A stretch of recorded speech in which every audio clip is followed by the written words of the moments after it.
कैसे हैं आप सब। स्वागत है आपका टीचिंग इंस्टीट्यूट में। बात करेंगे सीटेट दिसंबर जनवरी 2022-23 के लिए हमने टेस्ट सीरीज़ चला रहे हैं। आज हमारी टेस्ट सीरीज नंबर 6 है। सीडीपी एंड पैडागोजी दोनों यहाँ पर इंक्लूड है। 30 नंबर के क्वेश्चन पूछे जाएंगे। 30 नंबर में आपको 15 नंबर पैडागोजी से आते हैं, 15 नंबर आपके कंटेंट वीडियो से, कंटेंट फॉर्मेट से आते हैं। तो चलिए, इस बार कई बार आपने सीटेट का एग्ज़ाम्स दिए हैं, इस बार इस तरीके से प्रश्नों को हल करके सीटेट के एग्ज़ाम्स दीजिए। एनसीईआरटी बेस्ड एग्ज़ाम्स है। टीचिंग इंस्टीट्यूट आपको इस बार 100% 100 पास, 100% गारंटी रहती है कि टीचिंग एग्ज़ाम्स आपको सीटेट पास करवा के रहेगी। क्योंकि हमने इस बार आपके लिए अच्छी तरीके से सबसे पहले तो नोट्स कंप्लीट रूप से तैयार किए हैं। नोट्स लेने के लिए मैं आपको लास्ट में नंबर बता दूंगा। कंप्लीट नोट्स तैयार हो चुके हैं नए सिलेबस के अकॉर्डिंग। आप नोट्स ले लीजिए, उसके बाद आप लेक्चर क्लास में भाग लीजिए, उसके बाद आप प्रैक्टिस सेट में भाग लीजिए। इन ये तीनों अगर आप करते हैं तो 100% आपको यहाँ पर सबसे पहले आप टेस्ट सीरीज़ में जब भाग लेंगे तो वहाँ पर आपको फील हो जाएगी कि हाँ, सीटेट इस बार पास करने से हमें कोई नहीं रोक सकता। तो बिहार वाले स्पेशल जितने स्टूडेंट हैं उनके लिए एक अच्छी खबर है। बिहार एंड उत्तर प्रदेश, यूपी वाले, क्योंकि यूपी में भी सुपर टेट होने वाले हैं और सीटेट एलिजिबल होंगे। बिहार में 7वें चरण शिक्षक बहाली है। बिहार में भी आपको आराम से सीटेट इस बार 2022 को पास करके आपको आराम से जॉब 7वें चरण में लग सकती है। तो ये थी इन्फॉर्मेशन। चलिए अब आप शुरू करते हैं पहला क्वेश्चन। देखिए, शिक्षा का अधिकार अधिनियम 2009, ये एक अच्छा बड़ा टॉपिक है, लेक्चर क्लास है जिसको हमने अच्छी तरीके से शामिल आपको कर दिया। तो यहाँ पर शिक्षा का अधिकार अधिनियम 2009 जब आपको हम पढ़ाए थे तो इनमें से क्या कुछ है, क्या कुछ शामिल करना है, क्या कुछ शामिल नहीं करना, सिंपल तरीके से आप आराम से समझ सकते हैं। देखिए, अगर आप लेक्चर क्लास नहीं भी अटेंड किए हैं, नोट्स नहीं भी पढ़े हैं, तो लास्ट टाइम में विद्यार्थी क्या करते हैं, सिर्फ और सिर्फ प्रैक्टिस सेट में भाग लेते हैं उसी के अनुसार। क्योंकि प्रैक्टिस सेट ऐसी प्रक्रिया है एग्ज़ाम को पास करने की। मान लीजिए आपके इसी फॉर्मेट से एग्ज़ाम में क्वेश्चन आते हैं तो जाहिर सी बात है यही क्वेश्चन आएंगे। क्वेश्चन यही आएंगे तो वहाँ पर हाँ या ना में टिक मारना, और तो कुछ करना नहीं है। तो इस आधार पर आप आराम से एग्ज़ाम्स को भी पास कर सकते हैं, लेकिन वो लास्ट वाली बात है। सबसे पहले अभी क्या करना आपको, अभी अच्छी पकड़ के लिए, अच्छी तैयारी के लिए नोट्स लेनी है, लेक्चर क्लास अटेंड करनी है। अगर आप कंप्लीट रूप से नोट्स पढ़ते हैं तो लेक्चर क्लास आप नहीं भी करते हैं तो आपकी बेड़ा पार हो जाएगी। लेकिन प्रैक्टिस से आपको भाग लेने ही लेने हैं, इसीलिए टीचिंग इंस्टीट्यूट के साथ आप बने रहें। चलिए, 150 नंबर की क्वेश्चन पूछी जाती है जिसमें से 75 नंबर आपको मिनिमम क्या होते हैं, या पैडागोजी कंटेंट से आते हैं। अगर आप रेगुलर क्लास करते हैं तो पैडागोजी में 75 से 70 नंबर तो आप इजी रूप में लाएंगे। चाहे वो 5 सब्जेक्ट में 70 नंबर आपके तो आने आने हैं, यहाँ पर ये बात ध्यान रखिए। और बाकी जो बचे आपके 70 नंबर, उनके 80 नंबर में आप पढ़ के आराम से 40 नंबर तो ला ही सकते हैं। तो मतलब है कि आप सीटेट को अच्छी तरीके से पार कर देंगे। 110 तो नंबर ऐसे आ जाते हैं आपको। सीटेट किसी भी कैटेगरीज में आते हैं तो सीटेट तो आराम से पास हो जाएंगे, कोई शक नहीं, कोई दिक्कत नहीं सीटेट पास करने के लिए। बस आपको मानसिक रूप से सेट करना है कि आपको पढ़ना क्या है। चलिए, शिक्षा का अधिकार अधिनियम 2009 आरटीई, ठीक है, राइट टू एजुकेशन, क्या किस चीज़ को शामिल नहीं करता है। चलिए इस टॉपिक से भी बात करते हैं। बालक को शारीरिक दंड और मानसिक उत्पीड़न नहीं दिया जाएगा। शिक्षक के प्राइवेट ट्यूशन से प्रतिबंध समाप्त होंगे। छात्र शिक्षक अनुपात तय किया गया है। विद्यार्थी अन्य विद्यालयों में स्थानांतरित ले सकते हैं। देखिए क्या नहीं कहा गया है। चलिए राइट आंसर बताइए। देखिए, आरटीई जो कहता है शिक्षक को, बालक को शारीरिक दंड और मानसिक उत्पीड़न नहीं दे सकते, ये 100% सही है, ये कहा गया है। ऐसा आप बिल्कुल भी नहीं कर सकते।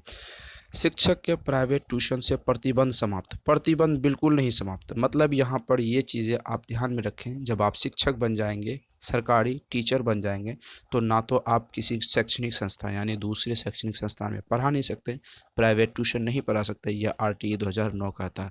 अगर आप ऐसा करते हैं तो ये आरटीई 2009 के उल्लंघन होगा। कारण भी आपको हम बता देते हैं कि अगर आप ऐसा करते हैं तो जिस संस्थान में आप पढ़ाएंगे आप उसे फोर्स करेंगे कि आप मेरे प्राइवेट ट्यूशन में आइए तो कि आपको अच्छे मार्क्स आएंगे। तो बच्चे सरकारी संस्थान में ना पढ़ के आपके संस्थान में पढ़ने की कोशिश करेंगे, तो इसीलिए इसको समाप्त कर दिया गया है। यह प्रतिबंध नहीं हटाया गया है, यानी आप सरकारी शिक्षक बनने के बाद आप किसी भी प्राइवेट जगह में नहीं पढ़ा सकते। ये चीज़ें आप ध्यान में रखें, ये चीज़ें कहा गया, ठीक है। Option number B right answer होगा। शिक्षक अनुपात तय, ये सही है। विद्यार्थियों में स्थानांतरित, एक विद्यालय से दूसरे विद्यालय आप जा सकते हैं, ये भी सही है। ठीक है, आगे बात करते हैं। इनमें से कौन सा कारक विकास को प्रभावित नहीं करता? वही क्वेश्चन नेगेटिव वाला क्वेश्चन है, तो यहाँ पर 3 ऑप्शन सही हो जाएंगे। पौष्टिक आहार, बुद्धि, लैंगिक भिन्नता, इनमें से कोई नहीं। देखिए, कोई एक ऐसा कारक है जो प्रभावित नहीं करता है यहाँ, तो मुझे जहाँ तक लगता है, तो अगर हम पौष्टिक आहार आपके विकास को प्रभावित करता है, कुपोषण हो गया, आपके बच्चे को अच्छे खाना पीना नहीं मिलता, तो जाहिर सी बात है उसके विकास को प्रभावित करेंगे। हाँ सर, प्रभावित करेंगे। गरीब तबके के बच्चे के लिए अगर उसको पौष्टिक आहार नहीं मिलता तो उसको प्रभावित होता है। बुद्धि, अगर बुद्धि की स्टैंडर्ड मानसिक क्षमता कम होती है तो बच्चे के विकास को प्रभावित करती है। लैंगिक भिन्नता, ये भी बच्चे को प्रभावित करती है। तो option number A B C तीनों सही होगा, तो ऑप्शन नंबर डी ये गलत होगा, गलत वाले को सही करेंगे। देखिए, क्वेश्चन को आप अच्छी तरीके से सॉल्व करते चले, बस कम पढ़ें पर सही पढ़ें, अच्छी तरीके से पढ़ें, ताकि आपके जो एग्ज़ाम्स होंगे आप उस एग्ज़ाम को अच्छी तरीके से क्रैक कर सकें। क्वेश्चन आपको अगर एक क्वेश्चन अगर आपको समझ आ जाती है तो उसको बेस बना के अगले क्वेश्चन में आप अच्छी तरीके से अपनी तर्क लगा सकते हैं, अपनी तर्क के आधार पर अच्छी तरीके से सॉल्व कर सकते हैं। याद रखें, कुछ बच्चे क्या होते हैं, स्पीड स्पीड में सीखना चाहते हैं, जल्दी जल्दी जल्दी, और कुछ सीखा हुआ क्वेश्चन भी वो भूल जाते हैं, तो याद रखेंगे ऐसा नहीं करना है। निरंतरता सिद्धांत बतलाता है कंटिन्यूअस, निरंतरता का मतलब यहाँ पर आपको इंग्लिश में समझाते हैं कंटिन्यूअस, ठीक है, लगातार, ठीक है। लगातार सिद्धांत क्या समझाता है आपको? लगातार सिद्धांत आपको क्या बताता है? विकास अस्थायी होता है, विकास कभी न समाप्त होने वाली प्रक्रिया है, विकास अस्थायी होता है, उपरोक्त सभी। देखिए, विकास क्या है, सबसे पहले ये चीज़ें आप कॉन्टिन्यूस के बारे में तो हम आपको बता दिए।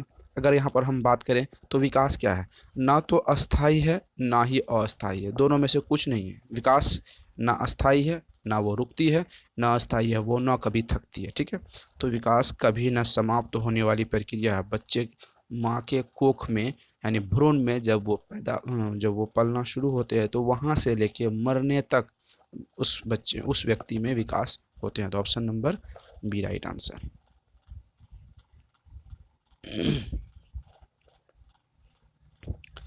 शेफाली की आंखों का रंग भूरा है तथा शेफाली की लेखन शैली काफ़ी अच्छी है। यहाँ पर शेफाली की आंखों का रंग भूरा का प्रदर्शित करता है उनकी लेखन शैली के कारण, वातावरण का प्रभाव कारण, आनुवंशिकता का प्रभाव कारण, आनुवंशिकता तथा वातावरण के मिला जुला का प्रभाव।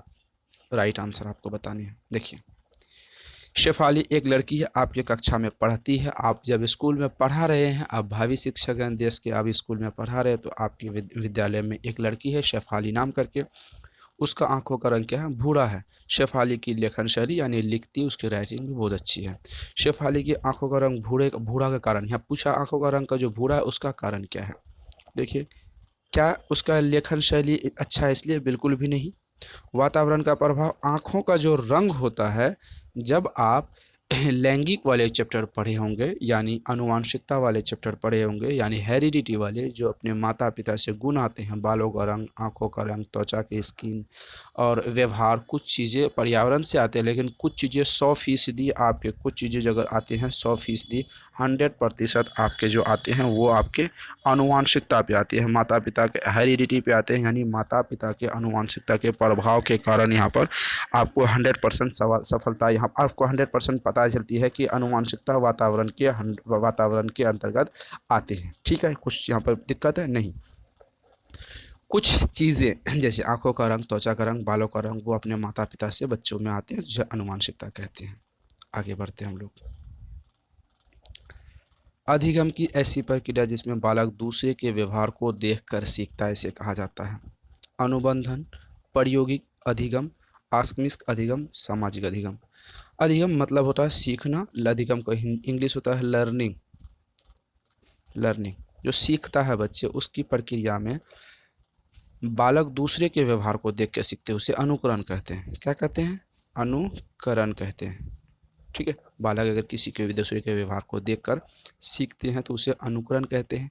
अब अनुकरण की प्रक्रिया में उसे क्या कहा जाता है? अनुबंधन तो बिल्कुल नहीं कहा जाएगा। प्रयोगात्मक नहीं कहा जाएगा, आकस्मिक नहीं कहा जाएगा। जब बच्चे बालक सामाजिक रूप से कोई चीज़ सीखते हैं तो सामाजिक अधिगम कहा जाता है। Option number D right answer. जिस प्रक्रिया में संवेदना, प्रत्यक्षीकरण, प्रतिमान, धारणा, समस्या समाधान, चिंतन आदि शामिल होता है उसे कहते हैं। जिस प्रक्रिया में इतने चीज़ें होती हैं उसे प्रेरणा, अधिगम, प्रत्यक्षीकरण, संज्ञान कहते हैं। देखिए ध्यान से सोचने वाली बात है, चिंतन की बात है, संवेदना की बात है, ये दो चीज़ें, समस्या समाधान की बात है।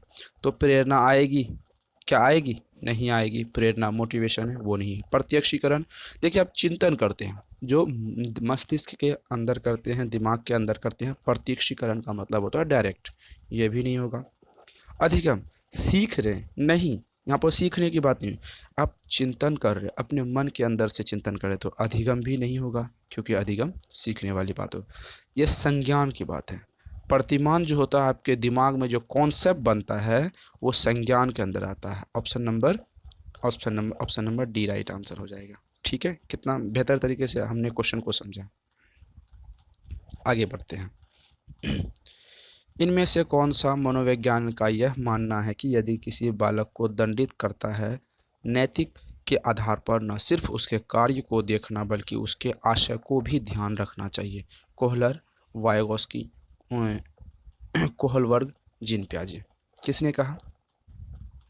देखिए यहाँ पर बात की गई है मनोवैज्ञानिक की, ये तो पता है चारों मनोवैज्ञानिक है।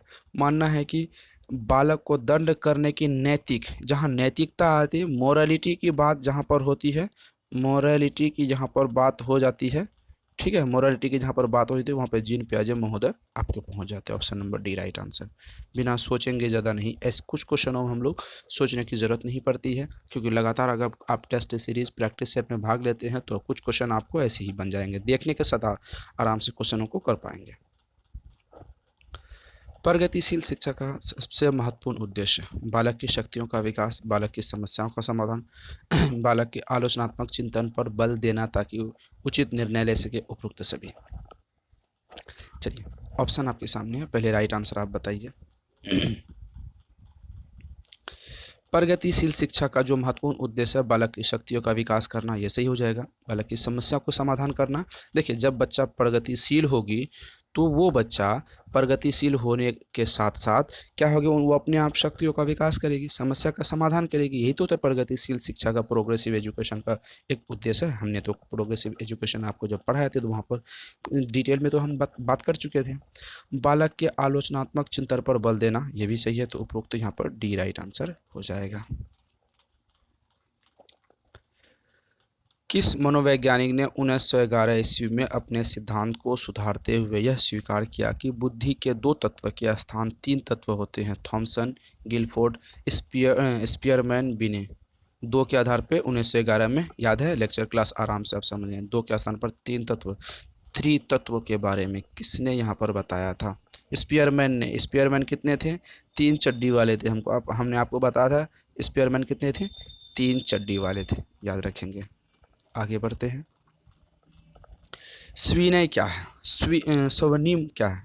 भाषा के अर्थ में सबसे बड़ी इकाई, भाषा के अर्थ में सबसे छोटी इकाई, भाषा के अर्थ में मध्य इकाई, उपरोक्त में से सभी। चलिए स्विनम के बारे में बात करते हैं। भाषा की इकाई, भाषा के अर्थ में सबसे छोटी इकाई। तो क्वेश्चन अच्छी तरीके से डिटेलिंग तरीके से हम लोग समझते जा रहे हैं। चलिए आगे बढ़ते हैं।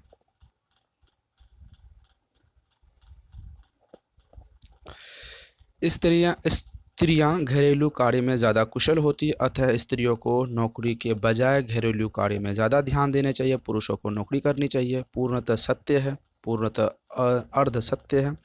कथन नकारात्मक सोच को प्रदर्शित करता है, वर्तमान सापेक्ष को कम असत्य प्रतीत होता है। देखिए एक लड़की है, लड़की को घर के काम काजों में ध्यान देना चाहिए और लड़कियों को बाहर में काम करना चाहिए। ये चीज़ें क्या पूर्णतः सत्य है? बिल्कुल भी नहीं। पूर्णतः असत्य है? ये भी नहीं। ये देखो नकारात्मक सोच को दर्शाता है। क्या किसको दर्शाता है? ये नेगेटिव थॉट को यहाँ पर दर्शा रहा है। याद रखेंगे ये चीज़ें। क्यों? क्योंकि लड़कियां भी आईटी सेक्टर में काम करती है, लड़कियां भी हीरोइन, लड़कियां भी साइंटिस्ट है, लड़कियां भी मार्स पर जा सकती हैं, लड़कियां भी प्रधानमंत्री बन सकती हैं। जब देश की सर्वोच्च पद राष्ट्रपति, देश का सर्वोच्च पद प्रधानमंत्री पर लड़कियां जा सकती है, महिलाएं जा सकती है, औरत जा सकती है, तो अब सोचने वाली, इसमें सवाल करने वाली बात ही नहीं है। ऑल ओवर इंडिया नहीं, ऑल ओवर वर्ल्ड में जितने भी होटल में काम करते हैं, अगर गृहिणियाँ सिर्फ लड़कियां होंगी तो ऑल ओवर वर्ल्ड में जितने भी ज़्यादातर होटल होते हैं, जहाँ तक वहाँ पे जो खाना बनाने वाले शेफ़ होते हैं वो ज़्यादातर जेंट्स कैटेगरी में आते हैं। हमारे घर में तो औरत होते हैं, लेकिन वहाँ पे तो जेंट्स आते हैं। तो ये लैंगिक पूर्वाग्रह, नकारात्मक सोच को दर्शाता है। सामान्यतः व्यक्तित्व के बारे में कहा जा सकता है: आकर्षक दिखने वाला बाह्य रूप, अच्छा चरित्र, समायोजन की क्षमता परिस्थितियों के अनुसार, सुंदरता और उचित चित्रण का मिश्रण। क्या कहा जाएगा? राइट आंसर बताइए। देखिए, व्यक्तित्व के बारे में कहा जाएगा तो समायोजन की क्षमता परिस्थितियों के अनुसार। क्या होगा यहाँ पर? समायोजन की क्षमता और परिस्थितियों के आधार पर कहा जाएगा यहाँ पर। Option number C right answer होगा। आगे बढ़ते हैं, चलिए। मूल्यांकन की प्रक्षेपण तकनीक में सामान्यतः व्यक्ति के मस्तिष्क के होते हैं, व्यक्ति मस्तिष्क के होते हैं क्या?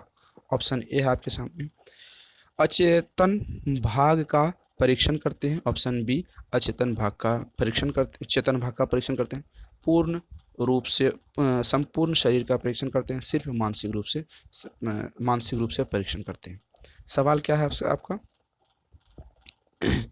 मूल्यांकन की प्रक्षेपण तकनीक सामान्यतः किस पर आधारित होती है? देखिए, अचेतन मन का। ऑप्शन नंबर यहाँ पर ए राइट आंसर पहला हो जाएगा, अचेतन मन का।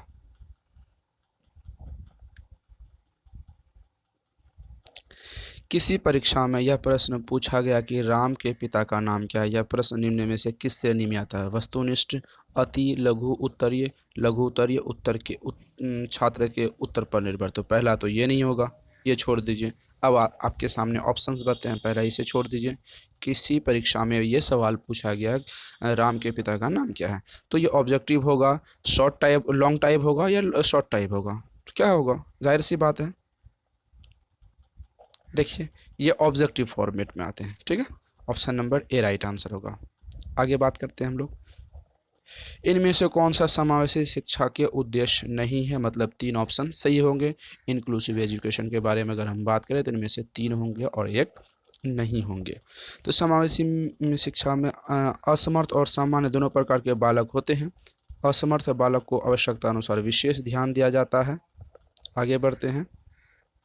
शिक्षक बालकों में आपसी सूझबूझ विकास हेतु, लेकिन बालक एक दूसरे सहायता से सापेक्ष। ये भी नहीं होगा, ये भी नहीं होगा। समावेशी शिक्षा का मतलब होता है एक असमान बालक, एक असमावेशी शिक्षा का मतलब होता है एक असमर्थ बालक और एक सामान्य बालक, दो बालक दोनों आपस में मिलके एक ही प्रकार का शिक्षा को हासिल करें बिना भेदभाव को, ताकि जो असमर्थ बालक है, जो डिसेबल बालक है, उसे ये ना लगे कि उसकी शिक्षा व्यवस्था में कोई उसे द्वेष पैदा हो रहा है या फिर उसे ऐसा हीन भावना से देख रहा है। तो ऑप्शन नंबर ए राइट आंसर हो जाएगा। आगे बढ़ते हैं।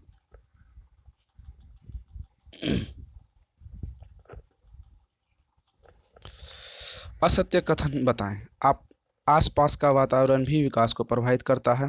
बालक का विकास आंतरिक कारणों से प्रभावित होता है। बालक के पूर्वाग्रह के निर्माण में समाज की भूमिका होती है। बालक अपने जीवन के अनुभव से भी बहुत कुछ सीखता है। राइट आंसर बताइए। सत्य, असत्य कथन बताने के लिए बोल रहा है। तो यहाँ पर नेगेटिव फॉर्म में क्वेश्चन है। अगर नेगेटिव फॉर्म में क्वेश्चन है तो तीन ऑप्शन आपके 100% सही होंगे, एक ऑप्शन गलत होंगे। आसपास के वातावरण से विकास को प्रभावित होता है। हाँ, अगर आपका वातावरण दूषित होगा, गंदगी होगा, दोषपूर्ण होगा, करप्शन वाले होंगे तो बच्चे वहाँ पर क्या होंगे? बच्चे वहाँ पर क्या होंगे? वो उसके विकास को प्रभावित होंगे। ये सही होगा। बालक का विकास आंतरिक गुणों को प्रभावित होता है, नहीं, ये गलत होंगे। ऑप्शन नंबर बी यहाँ पर गलत होंगे। अब पता है कि नेगेटिव फॉर्म में है तो जो गलत होंगे उसी को हम सही कहते हैं। आगे बढ़ते हैं हम लोग। सुमित के अंदर ऐसी प्रबल भावनाएं विकसित होती है कि मैं कौन हूँ, मैं क्या कर सकता हूँ। ऐसा प्राय विकास की किस अवस्था में होती है? बाल्यावस्था, किशोरावस्था, प्रौढ़ावस्था, वृद्धावस्था। देखिए, वृद्धावस्था प्रौढ़ावस्था में तो होती नहीं है, बाल्यावस्था में बच्चे इतने एक्टिव होते नहीं हैं। सिंपल सी बात है, लॉजिक लगाइए, किशोरावस्था, ऑप्शन नंबर बी। आगे बढ़ते हैं क्वेश्चन के साथ। क्वेश्चन को देखते हैं अच्छी तरीके से कैसा क्वेश्चन पूछता है। वर्तमान में लोकतांत्रिक मूल्यों की अपनी महत्वता की यही वजह है कि कक्षा में लोकतांत्रिक मूल्यों की स्थापना हेतु शिक्षक प्रयासरत करते हैं, इस तथा इसके लिए उन्हें कौन सा उपागम अपनाना चाहिए। वह कक्षा में हर काम बहुमत के आधार पर करें। विद्यार्थियों को स्वतंत्र निर्णय लेने का पूरा अधिकार देना चाहिए। किसी मामले में निर्णय लेते समय वह विद्यार्थियों का मार्गदर्शन करता, परंतु अपने विचारों को उन पर नहीं थोपता। उपरोक्त सभी, देखिए सवाल और पहले क्या है नहीं है भूल जाइए। ऑप्शन अगर आपके पास होंगे, लोकतांत्रिक सिर्फ समझ में आ जाएगी डेमोक्रेसी के बारे में। तो डेमोक्रेसी क्या कहती है, वह कक्षा के हर काम बहुमत के आधार पर करें। जैसे हमारी सरकार चलती है, मेजोरिटी जिधर होगी उधर वो कार्य करेगी। मान लीजिए कक्षा में विद्यार्थी शिक्षक किसी बच्चे को ये कहता है कि हम लोग किसी दिन विजिट में चलेंगे, घूमने चलेंगे, प्रत्यक्ष दर्शन के चलेंगे। तो बहुत सारे बच्चों वहाँ पर मान लिए 30 बच्चे हैं, 30 में से उसको बहुमत पास करने के लिए 16 बच्चे अगर जाने के लिए तैयार हैं तो चले जाएंगे। अगर 14 बच्चे बोलेंगे कि नहीं पढ़ेंगे तो नहीं हम जाए 16 बच्चे की तरफ जाएंगे। अगर 16 बच्चे बोलेंगे नहीं सर कक्षा में ही पढ़ के पढ़ेंगे, तो यहाँ पर इस मेजोरिटी के साथ कार्य करना होगा, जैसे हमारी सरकार बहुमत में चलती है। पहला, स्वतंत्र निर्णय के लिए अधिकार देंगे, विद्यार्थियों को स्वतंत्र निर्णय देंगे, यही तो डेमोक्रेसी का पहला रूल है। उसके बाद किसी मामले में बच्चे अगर दिक्कत करते हैं तो बच्चे का मार्गदर्शन देंगे। तो उपरोक्त यहाँ पर सही उपरोक्त सभी हो जाएंगे।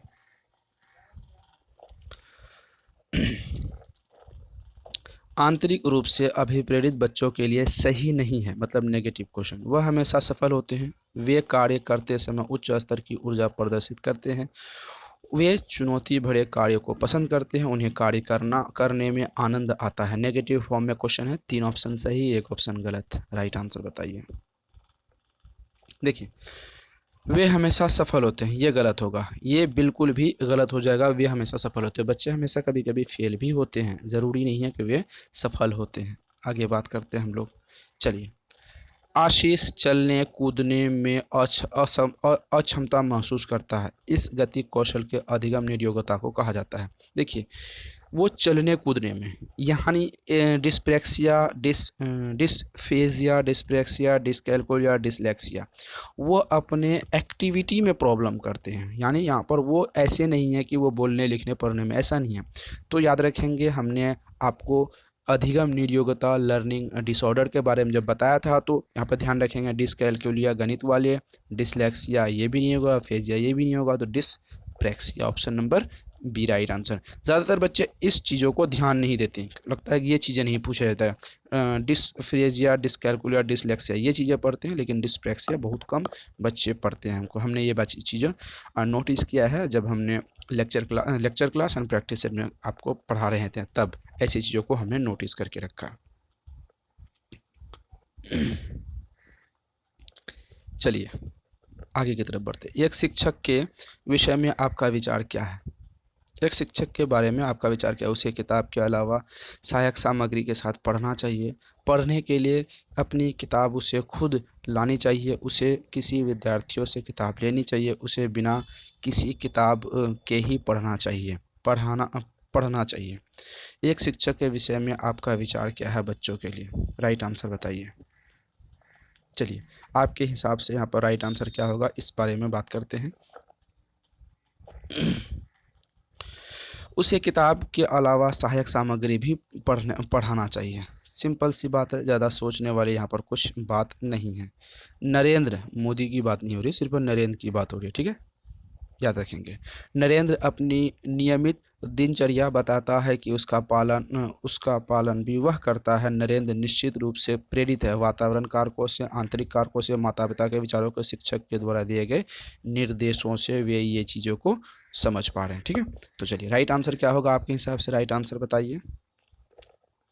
वे आंतरिक कारण से, किससे? आंतरिक कारण से वो प्रेरित हैं। ऑप्शन नंबर यहाँ पर बी राइट आंसर हो जाएगा।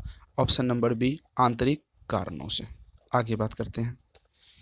इनमें कौन सा वाक्य सतत और व्यापक मूल्यांकन के लिए बल नहीं देता?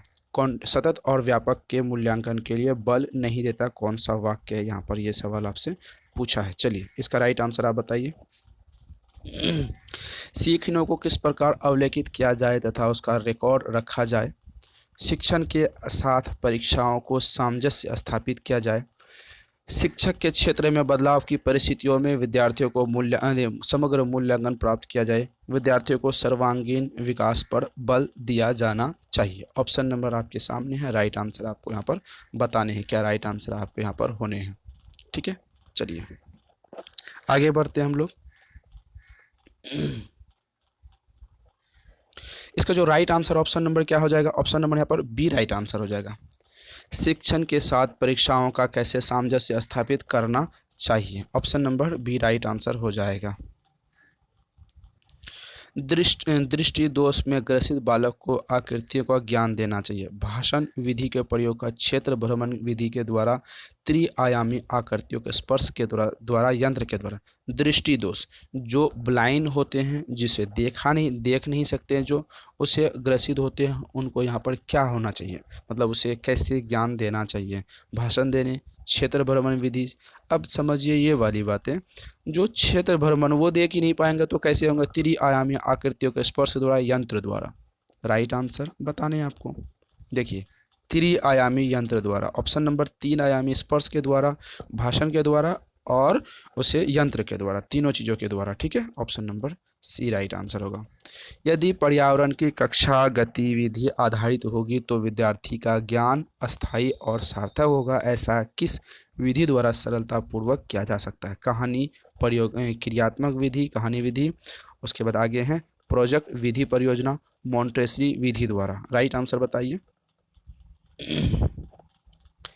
देखिए पर्यावरण कक्षा में गतिविधि अगर आधारित होती है तो वो क्रियात्मक विधि द्वारा होती है। Option number B right answer होगा। एक्टिविटी करेंगे तभी वो बेहतर तरीके से समझ पाएंगे।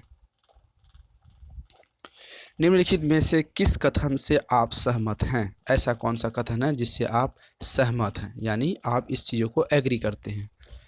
एक छात्र उत्तीर्ण होता है क्योंकि सरकार की तरफ से इसे पर्याप्त सूचना प्रौद्योगिकी संसाधन उपलब्ध नहीं करा पाया जाता है। अनुत्तीर्ण होगा, हाँ अनुत्तीर्ण होगा। ठीक है। एक छात्र की सफलता का मुख्य कारण है उसकी पारिवारिक पृष्ठभूमि। छात्र की असफलता का मुख्य कारण उसका सामान्य बुद्धि। छात्र की असफलता का कारण है व्यवस्था पर यह आरोप लगाना कि उचित रूप से कार्य नहीं हो रहा। एक छात्र सफल क्यों हो रहा है, एक छात्र असफल क्यों हो रहा है, इस बारे में बात की गई है। देखिए चलिए इसका जो राइट आंसर ऑप्शन नंबर क्या हो जाएगा, ऑप्शन नंबर डी हो जाएगा। छात्र असफलता का कारण व्यवस्था पर आरोप लगाता है कि उचित कार्य नहीं मिल रहा है। ये चीज़ें गलत बात है, ये चीज़ें सही करनी होंगी। प्राथमिक स्तर के छात्र के पढ़ने के संदर्भ में सर्वाधिक महत्वपूर्ण है तेजी से बोलकर पढ़ना, शुद्ध उच्चारण के साथ पढ़ना, लिखित सामग्रियों का निहितार्थ को समझना, शिक्षक द्वारा उपरोक्त में से सभी। प्राथमिक स्तर के छात्र को पढ़ाने के संदर्भ में ऑप्शन नंबर यहाँ पर सी राइट आंसर होगा। लिखित सामग्री का निहितार्थ को समझना, शिक्षक द्वारा। Option number C right answer होगा। आप अनपढ़ माता पिता के बच्चे को अंग्रेजी सिखाना चाहते हैं तो आप बच्चे से अंग्रेजी में बात करेंगे, आप बच्चे को अंग्रेजी में बोलने के लिए बाध्य करेंगे, आप बच्चे को मातृभाषा में बोलने से रोकेंगे, आप उसे मातृभाषा की सहायता से अंग्रेजी सिखाएंगे। देखिए दो चीज़ें हैं। अगर एक अनपढ़ माता पिता को के बच्चे को पढ़ाना चाहते हैं, क्योंकि उनका माता पिता तो पढ़ा नहीं है, तो आप कैसे सिखाएंगे। अंग्रेजी में बात करेंगे तो बिल्कुल वो समझेंगे नहीं। आप बच्चे को अंग्रेजी में बोलने के लिए बाध्य करेंगे, आप किसी को बाध्य नहीं कर सकते, गलत हो जाएगा। आप बच्चे के मातृभाषा बोलने से रोकेंगे, आप ये चीज़ें किसी को नहीं कर सकते। मातृभाषा की सहायता से अंग्रेजी सिखाएंगे। Option number C D right answer. बूझे आगे बढ़ते हैं। सामान्य परिपक्वन से पहले प्रशिक्षित प्रायः करना कि सामान्य कौशलों के निष्पादन के संदर्भ में बहुत लाभकारी होता है, कुल मिलाकर हानिकारक होता है, दीर्घकालीन दृष्टि से लाभकारक होता है। लाभकारी हो या हानिकारक इस बात पर निर्भर करता है कि परीक्षण किस प्रकार की विधि का प्रयोग किया जाता है। चलिए इसका राइट आंसर आपके सामने ऑप्शन से है, राइट आंसर आप उसको चूज़ कीजिए और उसको बताइए। देखिए इसका right answer option number D right answer होगा। लाभकारी हो या हानिकारक इस बात पर निर्भर करता है कि प्रशिक्षण किस प्रकार की विधि का प्रयोग किया गया है। आते हैं लास्ट क्वेश्चनों पर। छात्रों को सीखने सिखाने की प्रक्रिया के दौरान वे उस कार्य को किस प्रकार से कर रहे हैं इसकी जानकारी उन्हें, ऑप्शन नंबर क्या है यहाँ पर, ओह सॉरी, हमने ऑप्शन नंबर को ऐड किया ही नहीं।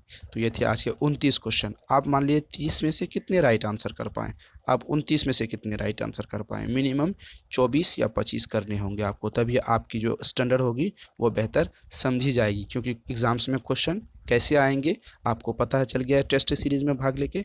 तो सीटेट 2022 के लिए कंप्लीट नोट्स सभी सब्जेक्ट की तैयार हो चुकी है। 7634993536 इस नंबर पर व्हाट्सअप करके कंप्लीट नोट्स आप ले सकते हैं। कैसी जानकारी लगी, कैसी क्लास लगी, आप कमेंट सेक्शन में अपनी प्रतिक्रिया दे सकते हैं। फिर मिलते हैं अगली वीडियो में अगली क्लास के साथ, नए टॉपिक के साथ। तब तक के लिए आप खुश रहिए, एग्ज़ाम्स की तैयारी रेगुलर मोड में करते रहिए। Thank you.